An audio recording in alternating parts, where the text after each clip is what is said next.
అన్నం బదులు excellent mister Ashok Kumar. Thank you sir. అదే రే రే రే రే రే, ఏమి మంచితనం, ఏమి మర్యాద, ఏమి గొప్పతనం. అబ్బబ్బబ్బబ్బ, భగవంతుడు అందుకే ఒక్కొక్కరిని పుట్టిస్తుంటాడన్నమాట. ఎవరి గురించి అండి మీరు మాట్లాడుతుంది? సూపర్ స్టార్ గురించి. సూపర్ స్టార్ గురించి. ఎంత సాదాసీదాగా ఉన్నాడు, అంత గౌరవిస్తాడు అనుకోలేదు. నా పేరు చెప్పగానే ఠక్కులు లేచి నిలబడ్డాడు. మీ గురించి చాలా గొప్పగా విన్నానండి అని కూర్చోమన్నాను నన్ను. అంతే. అబ్బో అబ్బో, నా ఒళ్ళు పులకరించిపోయిందిరా. నిజంగానా? నిన్న కాక మొన్న వచ్చిన వాళ్ళు ఒళ్ళు రుచుకుంటా ఉన్నారు. ఆయన ఫస్ట్ సినిమా చేస్తున్నాడు ఉన్నాడయ్యా. అబ్బబ్బ, నిజంగా సూపర్ స్టార్ అన్నయ్యా. నేను మీతో ఒక సినిమా చేయాలండి అన్నాను. అంతే. ఆయన ఎంబటే లేచి నిలబడి అదేదో షీట్ ఇచ్చాడు. ఏం షీట్? అదే కాల్ షీట్ ఇచ్చాడు అనమాట. అది ఇచ్చిన తర్వాత నేను మా ఇంటికి భోజనానికి రమ్మని పిలిచాను. వెంటనే వస్తాను. భోజనానికా? నీకు ఎన్ని స్కాచ్లు కావాలి అని అడిగారు. ఇది కొంచెం ఎక్కువైంది రే, ఇది కొంచెం ఎక్కువైంది. ఎవరిని రానవట్లేదు, షూటింగ్ దగ్గరికి ఎవరిని రానవట్లేదు. ఇదిగో 300 గజాల అవతల ఆపేస్తారు. చుట్టూ పోలీసులు సీఎం దగ్గర ఉంటారు చూడు, బ్లాక్ డ్రెస్ వేసుకుని గన్నలట్టుకుని వాళ్ళు కూడా అక్కడే ఉన్నారు. ఏం మాట్లాడుతున్నావు? ఇప్పుడే అయ్యగారు సూపర్ స్టార్ కలిసి వచ్చారని చెప్తుంటేను. ఈయన పోలీసులు కేడీని కుట్టినట్టు కొట్టి తంటారు మధ్యనా. అవునా? ఈయన పరిగెట్టేప్పుడు పంచి కూడా ఊడిపోయింది కలరా చూసానా? ఏమన్నా ఆ పంచి ఆడిపోయింది కదా, ఈ పంచి ఎవరిదే? అది నాదే, అందుకోసం నేను జీప్ దిగలే కదా. అరే బండి తీయండి. చూడలేరా సంగతి నేను తర్వాత చెప్తాగా. ఒడ్డి మీద వడ్డీ తగిలిస్తే అప్పుడు బుద్ధి వచ్చింది రాయలకి. ఆయన్నే పంచోడు తీసి పరిగెత్తించారంటే నాలాంటి వాడు వెళ్తే ఏం జరుగుతుందో. హాయ్ సోనా, ఓ మేరీ సోనా, సంపాదించాయేది ఏమైనా సోనా. ఏంటి ఎప్పుడు డల్ గా ఉండే నువ్వు ఇవాళ హుషారుగా ఉన్నావు? నా మాట మీద నేను నిలబడినప్పుడు ఫుల్ హుషారుగా ఉంటాను. ఈగ 1000 రూపాయలు. Close the door and start honeymoon. నిజంగా మీరు కత్తి, కానీ ఇది సరిపోదు. సరిపోదా? సూపర్ స్టార్ మనూరికి షూటింగ్ కోసం వచ్చారు. వచ్చారు అంటే ఇప్పుడు నేను ఆయన కటింగ్ షేవింగ్ చేసి నీకు సూట్ కేసు డబ్బులు తీసుకురామంటావా? నిన్నెళ్ళి ఆయన కటింగ్ షేవింగ్ చేయమని చెప్పట్లేదు. నువ్వేం చేసి పర్మిషన్ తీసుకుంటావో. మనం ఆయనతో ఫోటో దిగాలి. ఫోటో? ఏం ఆడుతున్నావు నువ్వు? జరిగే ఉంటే చెప్పు. జరగాలి. అది జరిగితేనే మరిద్దరి మధ్య అది జరుగుతుంది. అదేంటే ఏమే ఇన్ని కండిషన్స్ పెడితే నాకు ఊట రాదే. ఆయన సినిమాకి టికెట్టే దొరకదు, అలాంటిది ఫోటోకి పర్మిషన్ ఎక్కడి నుంచి తీసుకురానే? సిగరెట్ పెట్టి దొరకగానే అగ్గి పెట్టి పోయినట్టుంది నా పరిస్థితి. పెద్ద చేపలు పెడితే పడేయండి, చిన్న చేపలు అంటేనే సూపర్ స్టార్ కి చాలా ఇష్టం. అదిగో సార్ అక్కడ ఉన్నారు సార్. హలో, అరే మన గురించి చెప్పరా పోరా. అలాగే. ఏంటి చిన్న చేపలు దొరకలేదా? ఓ పని చెయ్యి, పెద్ద చేపలు తీసుకెళ్లి ఆర్ట్ డిపార్ట్మెంట్ వాళ్ళకి ఇచ్చి చెన్నై చేయించి ఫ్రై చేసి. వారని 12 ఏళ్ల నుంచి నేను అదే చేస్తున్నాను రా. కరెక్ట్ టైంకి ఇచ్చినోడు ప్రొడక్షన్ మేనేజర్ కాదు, గోల్ మాల్ చేసినోడే మేనేజర్, ఐ మీన్ డామేజర్. నువ్వు ఫోన్ పెట్టే బిల్లు వచ్చేస్తుంది సార్. ఎవడే నువ్వు మెట్టపచ్చాను కురుగు తేయాలగా? నా గురించి వదిలిపెట్టాను సార్. అక్కడ చూడండి సార్, మా సారు. ఆయనే మా అయ్యగారు సార్. అయితే ఏంటంటే సార్ ఆయన చాలా పెద్ద మనిషి సార్. ఈ ఊర్లో ఆయనకి పొలాలు తోటలు చాలా ఉన్నాయి సార్. ఆయనకు చాలా పలుకుబడి ఉంది సార్. ఆ పొలాలు బిల్డింగులు భూములు నాకు రాసిచ్చామను, అప్పుడు మేము సలాం కొడతాం. ఆయన గురించి తెలియదు కానీ నువ్వు మూయ్. సార్ మీరు సినిమా ఫైనాన్స్ అన్నట్టు కదా, కావాల్సింటే మీకు కూడా ఆయన ఫైనాన్స్ చేస్తారు సార్. మొహం తెలియకుండా ఫైనాన్స్ ఇస్తానని జఫాగాళ్ళని మిమ్మల్ని చూస్తున్నా. మీరు ఒకసారి వస్తే ఆయన మీతో మాట్లాడతారట. అంటే ఆయనకి ఒకటి లేదా? ఏంటది? అదే కాలు. 2 ఉన్నాయి సార్. సార్ సార్ ఆయన చాలా పెద్ద మనిషి సార్. ఒక్కసారి రండి సార్. చెప్పు. ఆయన కన్నా మా ఊళ్ళో మా బాస్ చాలా పెద్ద మనిషి. ఆయన మనం ఎలా తెలిసింది? వామ్మో, ఇంకా నన్ను కొట్లే. ఏమన్నాడు వాడు? వాడు దేనికి లొంగట్లే సార్. ఫైనాన్స్ ఇస్తానని చెప్పావా? ఆ మాట చెప్పిన తర్వాతనే వాడికైనా పెద్ద కొమ్ములున్నాయా, వాడేమన్నా పెద్ద పోటుగాడా అని అన్నాడు సార్. వాడు మనకన్నా పెద్ద దద్దమ్మలాగాను పెద్ద ఎదవలాగా ఉన్నాడు సార్. అరే డైలాగ్ లేదు, నువ్వు కొంచెం యాడ్ చేస్తున్నట్టున్నావే. నేనలే సార్, అన్ని వాడే అన్నాడు సార్. పదరా వ్యవహారం నేనే పర్సనల్ గా సెటిల్ చేస్తాను. సార్ రండి, వెళ్ళరండి. నా పేరు నీకు తెలియదు కదా తెలిసేది. ధర్మరాజ్ అయ్యగారు. అయ్యగారు అని పేరుకి వెనక తోక పెట్టరా? ఊరు జనం గౌరవంగా తగిలిచ్చారు. ఇదిగో నేను ఒక సినిమా తీయాలనుకుంటున్నాను. నాకు ఎలాగైనా సరే సూపర్ స్టార్ గారి దగ్గర నుంచి షీట్ కావాలి. ఏంటది? షీటు బెడ్షీటా? కాదు, అదేదో షీటు. ఏమయ్యా మీ ఊళ్ళో అందరికి చిన్న మెదడు చిదిగిపోయి చెవులో నుంచి జారిపోయినట్టుంది. అదేం కాదు కానీ బాబా మీరు నాకు సాయం చేయాలి. ఎలాగైనా సరే సూపర్ స్టార్ గారిని నాకు పరిచయం చేయాలి. సూపర్ స్టార్ అంటే ఎవరనుకుంటున్నావురా? పులిరా.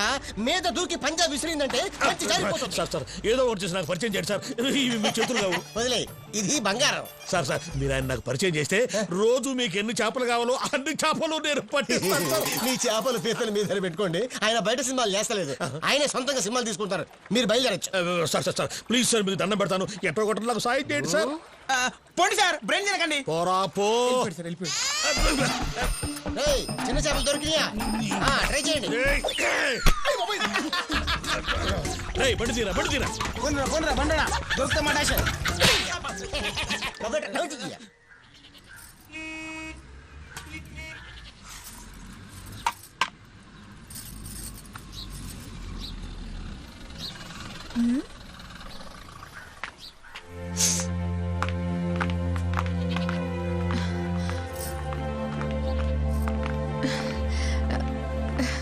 రండి.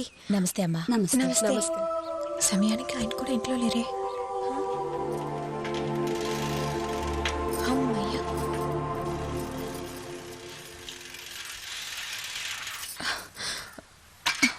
ఏంటి ఏమైంది? స్కూల్ వ్యాన్ వచ్చింది. ఏమండి, శోభ వాళ్ళ స్కూల్ ప్రిన్సిపల్ సిస్టర్స్ మన ఇంటికి వచ్చారు. అయ్యో నీ ఇటు నుంచి ఎక్కడికి వెళ్తున్నారు? శోభ ఫీజు కట్టమంటారు, నీ వెళ్ళిపోతా ఇటు నుంచి. అయ్యో, శోభని స్కూల్ పంపట్లేదు కదా, ఇక భయం ఎందుకు? ఇంకో ఇద్దరున్నారు కదా, వాళ్ళు ఫీజు కట్టాలి కదా. ఓ నిజమే కదా. కథ కాదు నిజమే. బాలు, వస్తున్నా సిస్టర్. పత మీరు రండి. తక్కుంటా ఇంటితో బాగా మేక తోక అనుకుంటా. ముగ్గురు చూడు ఎలా ఉన్నారు ఈ బాబోయ్. అయ్యో, సరిగ్గా నిలబడండి. ఇవాళ మేక నమ్మేసి రేపు ఫీజు కట్టేస్తాను. కూర్చోండి. శ్రీదేవి లోపలికి వెళ్ళి బెంచ్ తీసుకురా, కూర్చుంటారు. పెంచి కళ్ళు ఆడుతోందండి. ఇంట్లో బెంచ్ కాలాడుతుంది, షాప్ లో చైర్ కాలాడుతుంది, ఇక్కడ నా కాలాడుతుంది. పర్వాలేదు బాలు, కూర్చోడానికి టైం లేదు. మీరు చెప్పిన దాని గురించి నేను ఎంతగానో ఆలోచించాను. మీరు ఆలోచించేందుకని ఏం చెప్పనండి అసలు. అది ఒక సిస్టర్ కి అంత కోపం ఉండకూడదని చెప్పారు కదా. అదేదో వాగేశానండి, అదంతా అడుగుతుందా. మీరు చెప్పింది చాలా కరెక్ట్ అనిపించింది. బైబిల్లో చెప్పింది కూడా అదే. దైవం పరిశుద్ధమైన మనసుతో మనుషుల్ని సృష్టిస్తాడని. కానీ అన్ని సమస్యలు మనుషులే సృష్టించుకుంటారు. అలాగే ఈ ఫీజు కూడా మనుషులు సృష్టించుకున్నదే. అలాంటి ఫీజు స్కూల్ ఫండ్ నుండి తీసి మీ అమ్మాయికి మేమే కట్టేశాం. రేపటి నుంచి శోభని స్కూల్కి పంపించండి. అయ్యో, మీరు తప్పుగా అర్థం చేసుకోకండి. కొన్నాళ్ళుగా మా ఇంట్లో కొంచెం కష్టాలు, ఈ మధ్య ఇంకొంచెం ఎక్కువైపోయినాయి. అందువల్ల ఫీజు కట్టలేదు తప్ప మీ చేత కట్టించాలని కాదు. చూసారా బాలుది ఎంత పెద్ద మనసు. కొంచెం టీ బట్రా. పాలు లేవు. పాలు లేకపోతే పోన్లేండి, బ్లాక్ టీ ఇవ్వండి. షుగర్ లేదు. నాకు షుగర్ ఉంది, అందుకే నాకు షుగర్ వద్దు. నా ఒంట్లో షుగర్ లేదు, నా ఇంట్లోనూ షుగర్ లేదు. ఏంటి బాలు, మీ పాత ఫ్రెండ్ ని కలిసారా? ఫ్రెండా? మీరు సూపర్ స్టార్ చిన్నప్పటి నుండి ఫ్రెండ్స్ అంటగా. అదే లేదు. మీ రెండో కూతురు క్లాస్ టీచర్ నిన్ననే ఈ విషయం మాకు చెప్పింది. అయ్యో, ఆహా, భయపడకు, ఈ విషయం మేమెవ్వరికి చెప్పం. ఏమైనా నువ్వు చాలా పెద్ద మనిషివి బాలు. అంత పెద్ద సూపర్ స్టార్ నాకు ఫ్రెండ్ అని పేరెంట్స్ టీచర్స్ మీటింగ్ వచ్చినప్పుడు చెప్పలేదు, కనీసం స్కూల్ ఫీజు కట్టేటప్పుడు కూడా చెప్పలేదు. అయ్యో, ఇదంతా నిజం కాదు అంటావు. నేను బస్ లో వచ్చేటప్పుడు మీకేం చెప్పాను? బాలు తన గొప్పతనాన్ని బయటికి చెప్పుకోవడం చెప్పానా లేదా? మా స్కూల్ సిల్వర్ జూబ్లీ జరిగే ఈ సమయంలో సూపర్ స్టార్ మన ఊరికి రావడం నిజంగా మా అదృష్టం. మీరు ఎలాగైనా సూపర్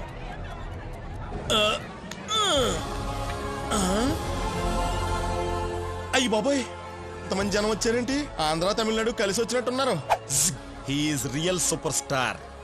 అప్పుడు మనం వీళ్ళందరినీ దాటుకుని లోపలికి వెళ్ళి ఫోటో పర్మిషన్ తెస్తే గానీ మావిడ నాకు హనీమూన్ పర్మిషన్ ఇవ్వదా? ఏం చేయాలబ్బా? హలో బాస్, నీకు సూపర్ ఐడియా చెప్పనా? చెప్పా. అక్కడ పెద్ద గోడను చూసావా? ఆ గోడ కనుక నువ్వు దూకేసి అటు వెళ్ళిపోయావు అనుకో, అప్పుడు నువ్వు ఎక్కడికి చేరాలో అక్కడికి వెళ్ళిపోతావు. నేను ఏదో 2 రూపాయలు పెంచేసాను రా. ఎంతమంది ఉన్నారేటి? వీళ్ళేంటి వంట వార్పు కూడా మానేసి వచ్చారు? ఎవడో చూడలేదు కదా. ఆడు చెప్పినట్టు ఇక్కడ ఎవరో జనం లేరు. Brainless fellows. అయ్యి బాబాయ్, అక్కడి నుంచి చూస్తే చిన్న వాళ్ళలాగా ఉంది, ఇక్కడి నుంచి చూస్తే చైనా వాళ్ళలాగా ఉందేటి. 5 నిమిషాలు హనీమూన్ కోసం ఇన్ని కష్టాలంటే తంతే బొంగులు పుట్టలో పడినట్టు ఉంది.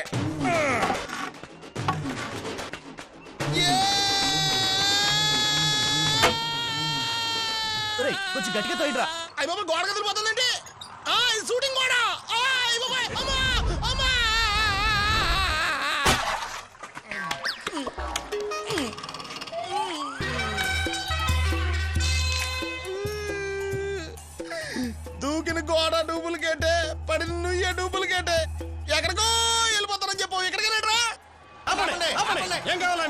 మేము దొరగారిని చూడటం కోసం 3 రోజుల నుంచి 100 కిలోమీటర్లు నడిచి వచ్చామండి.